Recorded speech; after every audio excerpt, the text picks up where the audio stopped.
그날 오후 박노인은 대문 앞에 꿇어 앉아 있었습니다. 두 손에는 달아 빠진 대금 하나, 얼굴에는 낡은 자존심이 흙처럼 뿌려져 있었습니다. 마당 안에서는 며느리 복례의 꾸짖음이 이어졌습니다. 아버지, 제발 정신 좀 차리세요. 그 대금 하나에 우리 식구가 몇 번을 굶었는지 아세요? 이건 예술이 아니라 집안을 망치는 징조입니다. 박노인은 대금을 꼭 쥐었습니다. 그 손가락은 60년을 대금과 함께했고 이제 그 손가락도 현실 앞에서는 무릎을 꿇을 수밖에 없었습니다. 마당 끝에는 손자 호남이만 조용히 할아버지를 지켜보고 있었습니다. 그 아이의 눈빛에는 누군가를 보호하려는 간절함이 담겨 있었습니다. 마치 자신의 모든 것을 바쳐서 할아버지를 지켜야 한다는 듯이 말입니다. 이 이야기는 조선 말엽 시아버지가 며느리에게 꾸중을 들은 어느 노인의 오래된 소리와 끊긴 자존심에 관한 이야기입니다. 그것은 음악이란 무엇인지를, 그리고 예술가란 무엇인지를 묻는 이야기이기도 합니다. 지금 바로 시작하겠습니다. 구독, 좋아요 꼭 눌러주시면 더 따뜻한 이야기로 보답드리겠습니다. 이야기 출발! 복례는 계속 말했습니다. 그 목소리는 처음에는 분노였지만 이제는 절망으로 변해 있었습니다. 호남이가 어제 학교에서 뭐라고 했는지 아세요? 반 친구들이 떠돌이 악사의 손자라고 놀렸어요. 뭐라고 생각하세요? 그 아이의 눈빛을 봤나요? 눈물이 맺혀 있었어요. 학교 가는 길에 자꾸 뒤돌아봤어요. 혹시 누가 자신을 따라올까 봐서요. 박노인은 대금을 놓지 못했습니다. 대신 그 대금을 더 꼭 안았습니다. 복례의 목소리도 점점 커졌습니다. 저는 이 소리를 들을 때마다 제 아버지가 생각납니다. 제 아버지도 악기를 놓지 못해서 우리 집은 항상 비었어요. 엄마는 밥을 지었어요. 저도 도왔어요. 하지만 집은 항상 비었어요. 돈도 없었어요. 제 언니는 결혼할 나이에 일을 나가야 했어요. 남편이 없었어요. 아버지의 음악 때문에 신부감도 못 찾았어요. 복례의 눈빛에는 과거의 상처가 가득했습니다. 제 아버지도 지금도 악기를 놓지 못했어요. 나이 50이 되었는데도 돈이 없고 건강도 안 좋은데도 그러면서 자신이 음악가라고 합니다. 그것이 예술입니까? 아버지! 박노인은 여전히 답할 수 없었습니다. 호남이는 보통 인간답게 살고 싶습니다. 상인이 되고 싶습니다. 돈을 벌고 가족을 돌보고 싶습니다. 그것이 나쁜 꿈입니까? 아버지의 음악을 받아야 하는 건 아닙니까? 복례는 박노인의 앞에 섰습니다. 그녀의 얼굴에는 분노도 있었지만 더 많은 것은 피로였습니다. 2년간 이 상황을 견디며 쌓여온 피로 말입니다. 아버지가 궁중 악사의 아들이었다니 뭐합니까? 지금 아버지는 그냥 떠돌이잖아요. 그리고 저는 떠돌이의 며느리가 되었어요. 호남이는 떠돌이의 손자가 되었어요. 그 말이 끝나자 복례는 돌아섰습니다. 박준호를 부르며 안으로 들어갔습니다. 박준호는 부모의 대화를 모두 들었습니다. 아버지와 아내의 말 사이에서 그는 남편도 아들도 될 수 없었습니다. 그는 그저 가만히 어머니를 따라 들어갔습니다. 호남이만 할아버지 곁에 남았습니다. 손자는 할아버지의 떨리는 손가락을 봤습니다. 대금에서 떨어져 나올 수 없는 손가락 말입니다. 할아버지, 호남이의 목소리는 작았습니다. 할아버지, 나가요. 박노인은 고개를 들었습니다. 할아버지가 날 무시하는 거예요? 아니면 할아버지의 음악이 나를 무시하는 거예요? 박노인은 대답할 수 없었습니다. 그 다음 날부터 이상한 일이 일어났습니다. 박노인이 밤마다 대문 밖으로 나가 대금을 불 때 호남이가 항상 나타났습니다. 아이는 아무 말도 하지 않았습니다. 그저 할아버지 옆에 앉아 있을 뿐이었습니다. 그 아이의 작은 몸이 할아버지를 보호하려는 듯이 말입니다. 2주가 지났을 때 박노인은 호남이가 자신의 대금을 몰래 배우고 있다는 것을 발견했습니다. 방 구석에 숨겨진 또 다른 대금이 있었습니다. 아이는 누군가에게 배운 것이 아니라 할아버지가 부르는 소리를 귀로 듣고 손가락으로 따라 배우고 있었던 것입니다. 박노인은 호남이를 불렀습니다. 호남아, 나와. 아이는 천천히 나왔습니다. 대금을 들고요. 그만해라. 그 악기를 놓거라. 박노인은 대금을 빼앗으려 했습니다. 호남이는 저항하지 않았습니다. 그저 자신의 대금을 내놨을 뿐입니다. 하지만 그 아이의 눈빛은 항항했습니다. 할아버지, 저는 아버지가 원하지 않는 길을 가고 싶어요. 박노인은 호남이를 바라봤습니다. 음악이 뭔지 저는 압니다. 엄마의 말도 맞아요.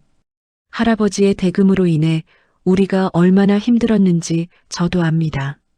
하지만 할아버지의 음악도 맞아요. 호남이의 목소리는 12살 아이의 목소리가 아니었습니다. 그것은 훨씬 더 오래되고 훨씬 더 슬픈 목소리였습니다. 둘 다 맞는데 왜 싸우는 거예요? 할아버지는 음악을 사랑하시고 엄마는 저를 사랑하십니다. 그럼 할아버지가 저를 사랑하실 때도 음악을 사랑하실 수 있지 않을까요? 박노인은 대답할 수 없었습니다. 저는 할아버지의 음악을 배우고 싶어요. 그리고 학교도 가고 싶어요. 둘 다 할 수 있지 않을까요? 저는 할아버지가 되고 싶지 않아요. 하지만 할아버지 같은 할아버지가 되고 싶어요. 그 말을 듣는 순간 박노인의 눈에 눈물이 맺혔습니다. 30년 만에 흘리는 눈물이었습니다. 호남이는 할아버지의 손을 잡았습니다. 할아버지를 도와줄게요. 저도 배우겠어요. 그리고 할아버지가 다시 음악을 할 수 있게 도와줄게요. 그 밤 박노인은 호남이에게 대금을 제대로 가르치기로 결심했습니다. 박노인이 회상한 과거는 30년을 거슬러 올라갔습니다. 박노인의 아버지 박창호는 궁중 악사였습니다. 단순한 악사가 아니었습니다. 국가 제례의 음악을 담당하는 중요한 관인이었습니다. 박노인은 어린 시절부터 아버지의 대금을 들으며 자랐습니다. 그 소리에는 절제와 우아함이 있었습니다. 단순한 음악이 아니라 국가의 의례를 담은 음악이었습니다. 박노인은 그 소리를 들을 때마다 자신도 그런 악사가 되고 싶다는 꿈을 꿨습니다. 저도 궁중 악사가 될 수 있을까요? 박창호는 아들의 손을 잡고 대금을 쥐어줬습니다. 내 손은 음악을 할 준비가 되어 있다. 하지만 내 마음이 준비되어 있는지가 더 중요하다. 박노인은 손가락으로 대금을 배웠습니다. 아침마다 저녁마다 가슴으로도 음악을 배웠습니다. 20살이 되었을 때 그는 궁중 악사 후보가 될 준비가 되어 있었습니다. 하지만 시대가 바뀌었습니다. 임난이 터졌습니다. 서방 오랑캐의 침입으로 국가는 흔들렸고 모든 것이 축소되었습니다. 궁중의 음악도 악사들의 지위도. 박창호는 관직을 잃었습니다. 아버지의 음악과 함께 박노인의 미래도 사라졌습니다. 박노인은 나라를 떠나갔습니다. 아버지를 떠나갔습니다. 궁중을 떠나갔습니다. 30살이 되었을 때 박노인은 이미 떠돌이였습니다. 마을마다 떠돌며 대금을 불었습니다. 거리에서, 잔칫날에서, 가을 벌판에서 아무도 그가 누군지 알지 못했습니다. 그저 떠돌이 악사일 뿐이었습니다. 그 무렵 그는 연하를 만났습니다. 역참 주막에서 일하는 여인이었습니다. 얼굴은 평범했지만 눈빛은 깊었습니다. 박노인이 처음 그 주막에 들어갔을 때 그는 대금을 불 생각이 없었습니다. 그저 밥을 먹고 떠나려고 했을 뿐입니다. 하지만 손가락이 자동으로 움직였습니다. 가슴이 자동으로 음악을 만들어냈습니다. 박노인이 부른 첫 곡은 연하를 배웅할 때 부를 곡이었습니다. 연하가 이 세상을 떠날 때 들으려고 한 그 곡이었습니다. 곡이 끝났을 때 연하는 눈물을 흘리고 있었습니다. 그 소리가 저를 하늘로 올려주었습니다. 그것이 그들의 첫 만남이었습니다. 박노인은 연하와 함께 살기로 결심했습니다. 음악이라는 이름으로, 예술이라는 핑계로 그들은 떠돌았습니다. 주막에서, 마을 잔칫날에서, 가을 벌판에서 박노인은 대금을 불었고 연하는 그 옆에서 웃었습니다. 한때 그들은 그것으로 충분하다고 생각했습니다. 하지만 겨울이 왔습니다.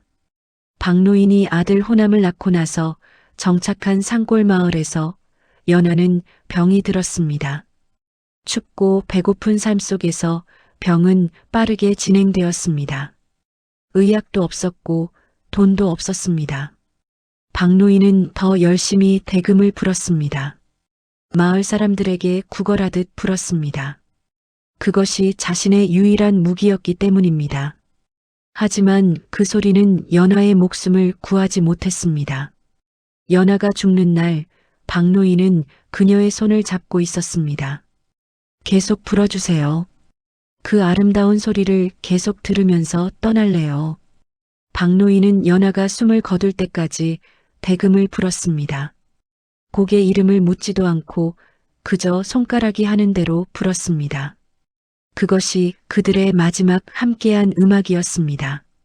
연하가 죽은 후 박노인은 30년을 그렇게 살았습니다. 음악을 부르면서도 음악 외에 다른 것은 생각하지 않기로 결심하면서 말입니다. 차라리 그렇게 하는 것이 마음이 편했습니다. 호남이가 태어난 지 20년이 지났을 때 박노인은 아들 박준호의 집으로 돌아왔습니다. 박준호는 살아 있었습니다. 어머니를 일찍 여의었지만 살아 있었습니다. 그리고 상인이 되어 있었습니다. 아버지의 음악 때문에 어린 시절을 잃었지만 그는 열심히 살았습니다. 아버지, 이제 좀 쉬세요. 그것이 아들의 첫 인사였습니다. 책망도 환영도 아닌 그저 하나의 제안이었습니다. 복례는 아들과 함께 나타났습니다. 따뜻했지만 조용했습니다. 박노인은 그 침묵이 무엇을 의미하는지 알았습니다. 첫날 밤 박노인이 대금을 꺼냈을 때 복례의 얼굴이 굳어졌습니다. 눈빛이 변했습니다.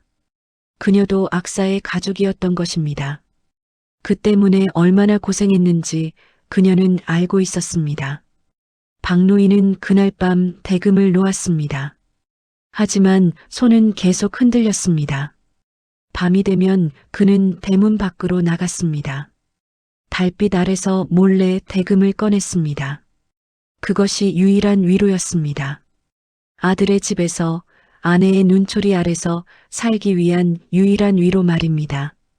그 소리는 이웃집까지 들렸습니다. 마을 사람들은 말했습니다. 떠돌이 악사가 왔구나. 박준호 집에 얹혀 사는 늙은이다. 호남이는 그 말을 학교에서 들었습니다. 반 친구들의 입에서요. 박노인과 호남이는 매일 함께 시간을 보냈습니다. 아침에는 호남이가 학교에 가고 저녁에는 할아버지가 가르쳤습니다. 박노인은 단순히 대금 연주법만 가르친 것이 아니었습니다. 그는 호남이에게 음악이란 무엇인지를 말했습니다. 음악은 말이야. 인간이 말로 표현할 수 없는 것을 음악으로 표현하는 거다. 아버지는 불만족을 말로 하지 못해서 대금으로 한다. 할아버지는 슬픔을 말로 할 수 없어서 음악으로 한다. 호남이는 그 말을 이해했습니다. 복례는 처음에는 항의했습니다. 하지만 호남이의 학교 성적이 자꾸 올라가자 조용해졌습니다. 아이는 공부도 잘하고 할아버지를 도울 때도 거르지 않았습니다. 흙을 치우고 밥을 담고 집안일을 도왔습니다. 박준호도 변했습니다. 처음에는 아버지가 음악에 빠져 집안을 망쳤다고 생각했습니다. 하지만 호남이가 할아버지를 가르치는 모습을 보면서 그는 아버지가 단순히 음악에 빠진 사람이 아니라는 것을 깨달았습니다. 아버지도 이렇게 저를 가르쳤겠구나. 그런 생각이 그의 가슴을 녹였습니다. 봄이 지나고 여름이 왔습니다. 마을에는 소식이 들렸습니다. 도청 관아에 새 사또가 부임했다는 것입니다. 그 사또는 대금을 좋아한다고 알려져 있었습니다. 궁중에서 악사들의 공연을 본 경험이 있다고도 했습니다. 마을 사람들은 박노인에게 물었습니다. 악사께서 사또께 공연을 해보지 않겠습니까? 그러면 아마 상까지 받을 수 있을 텐데요. 그러면 집안도 좋아질 텐데요. 박노인은 고개를 저었습니다. 이제는 그럴 자존심도 그럴 용기도 남아있지 않습니다. 하지만 마음 한구석에서는 이미 뭔가가 움직이고 있었습니다. 가을이 다가오고 있었습니다. 가을이 깊어갔습니다. 마을 서당에서는 책거리 행사가 예정되어 있었습니다. 호남이는 그 행사에 참석하게 되었습니다. 그것은 학교 학생들의 성과를 보이는 행사였습니다. 박준호는 아들의 이름이 우등생 목록에 올라온 것을 보고 처음으로 자신의 옷에서 손을 놨습니다. 어떤 상급보다 소중한 느낌이 그의 가슴을 쳤습니다. 복례도 호남이의 옷을 한 벌 만들었습니다. 집에서 가진 가장 좋은 천으로 말입니다. 그 옷에는 며느리의 사랑이 한 땀 한 땀 박혀 있었습니다. 행사날 아침, 호남이는 할아버지 곁에 갔습니다. 할아버지, 가시죠. 박노인은 옷을 입고 준비했습니다. 가족들도 모두 함께 했습니다. 복례도 박준호도 서로 말은 하지 않았지만 그들은 모두 함께 가기로 결심했습니다. 서당의 마당에는 마을 사람들이 가득했습니다. 사또도 그 자리에 있었습니다. 높은 자리에 앉아 있었습니다. 아이들이 나와 공부한 것들을 보였습니다. 글씨를 읽고 한문을 낭독했습니다. 호남이도 그 중에 섰습니다. 뛰어난 아이로요. 사또는 호남이를 봤습니다. 그 아이의 차분한 목소리와 올바른 글씨, 깊은 이해력 말입니다. 저 아이의 아버지는 무엇을 하는 사람인가? 누군가가 대답했습니다. 상인입니다. 사또. 박준호라 합니다. 사또는 고개를 끄덕였습니다. 행사가 절반쯤 진행되었을 때 뜻밖의 일이 일어났습니다. 호남이가 무릎을 꿇고 박노인을 바라봤습니다. 모든 사람들 앞에서요. 모든 마을 사람들의 눈이 그 아이에게 쏠렸습니다. 할아버지, 저는 할아버지의 음악을 모두에게 들려주고 싶습니다. 괜찮으신가요? 마당이 조용해졌습니다. 박노인은 벌떡 일어나려 했습니다. 거부하려고 했습니다. 하지만 호남이의 눈을 봤을 때 멈췄습니다. 그 눈이 자신에게 무엇을 말하고 있는지 느껴졌습니다. 그것은 단순한 요청이 아니었습니다. 그것은 할아버지의 음악이 혼자만의 것이 아니라 모두를 위한 것이어야 한다는 말이었습니다. 박노인은 천천히 일어섰습니다. 손은 떨렸습니다. 30년 만에 사람들 앞에서 대금을 불어야 한다는 생각이 그 손을 떨리게 했습니다. 복례는 박노인을 봤습니다. 그 노인의 떨리는 손을 봤습니다. 그리고 처음으로 이해했습니다. 그 손이 어떤 것을 위해 떨리고 있는지를. 박준호도 아버지를 봤습니다. 자신의 아버지를 처음으로 명확히 본 것 같았습니다.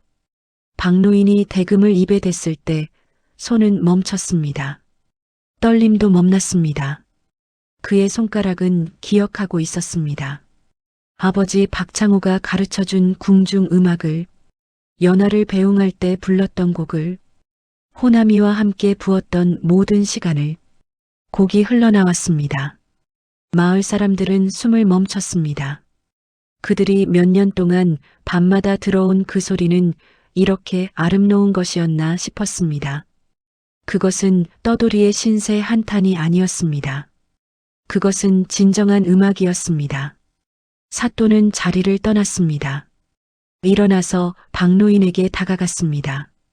곡이 끝나자마자 말입니다. 이것이 진정한 음악입니다. 박노인은 사또를 바라봤습니다. 그대의 이름이 무엇입니까? 그리고 그 악기의 음색으로 보아 궁중 악사의 후손이 분명합니다. 박노인은 떨리는 목소리로 대답했습니다. 제 이름은 박노인이고 제 아버지는 박창호입니다. 궁중 악사였던 사또의 얼굴에 놀라움이 떠올랐습니다. 박창호라고? 임난 이전에 악사 박창호 말인가? 그렇습니다. 내가 어릴 때 궁중에서 그분의 음악을 들었습니다. 그것은 잊혀지지 않는 음악이었습니다. 이 대금 음색은 그분과 같습니다. 그리고 그대도 그분의 손자님이신가? 네, 그 이후 박노인의 삶에는 변화가 생겼습니다. 사또는 박노인을 자주 관하로 불렀습니다. 대금을 불어달라고요. 박노인은 그 시간들 속에서 다시 한번 음악가로서의 존엄을 되찾기 시작했습니다. 집에서도 달라졌습니다. 복례는 더 이상 대금 소리를 꾸짖지 않았습니다. 호남이가 그 음악의 가치를 증명했기 때문입니다. 박준호도 변했습니다. 아버지를 보는 눈빛이 달라졌습니다. 그것은 더 이상 거부의 눈빛이 아니라 이해의 눈빛이었습니다. 하지만 또 다른 문제가 생겼습니다. 마을에 급작스러운 소식이 들렸습니다. 복례의 친정아버지가 관아에서 문제를 일으켰다는 것입니다.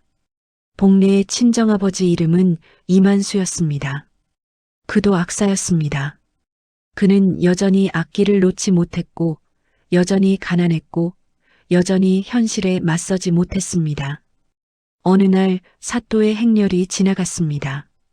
이만수는 취한 상태로 길을 나섰습니다. 행렬을 막은 것입니다. 경비병들이 달려들었습니다. 사또의 명령은 단호했습니다. 곤장이었습니다. 30대, 그것은 죽음의 고통이었습니다. 복례는 박노인에게 매달렸습니다. 아버지, 제발 사또께 이야기해 주세요. 제 아버지를 살려주세요. 박노인은 복례를 받습니다. 그 여인의 눈빛에서 자신의 과거를 봤습니다. 연하를 생각했습니다. 자신처럼 음악가라는 이유로 모든 것을 잃은 여인의 모습을, 그 여인이 죽을 때의 모습을. 그 밤 박노인은 스스로 관아로 걸어갔습니다. 가족들의 만류에도 불구하고 관아의 마당에는 형틀이 세워져 있었습니다. 이만수는 옷을 벗고 기다리고 있었습니다. 그의 얼굴에는 죽음의 그림자가 드리워 있었습니다. 경비병들이 막대를 들고 섰습니다. 박노인이 나타났을 때 마당의 사람들은 이상하게 생각했습니다. 누가 온 것인가 하고요. 사또는 박노인을 봤습니다. 온갖 밤이군요. 박노인은 무릎을 꿇었습니다. 공식적인 자세로요. 죄인이 아니라 청원자의 자세로요.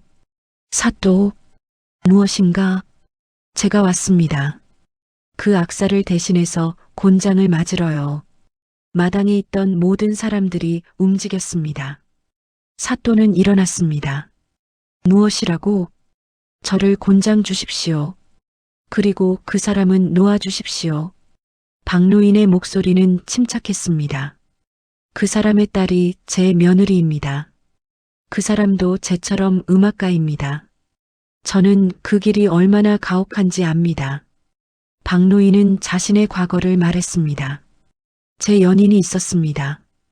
음악을 사랑했던 여인이었습니다. 하지만 음악은 그 여인의 목숨을 구하지 못했습니다. 추운 겨울, 배고픈 밤, 그 여인은 죽었습니다.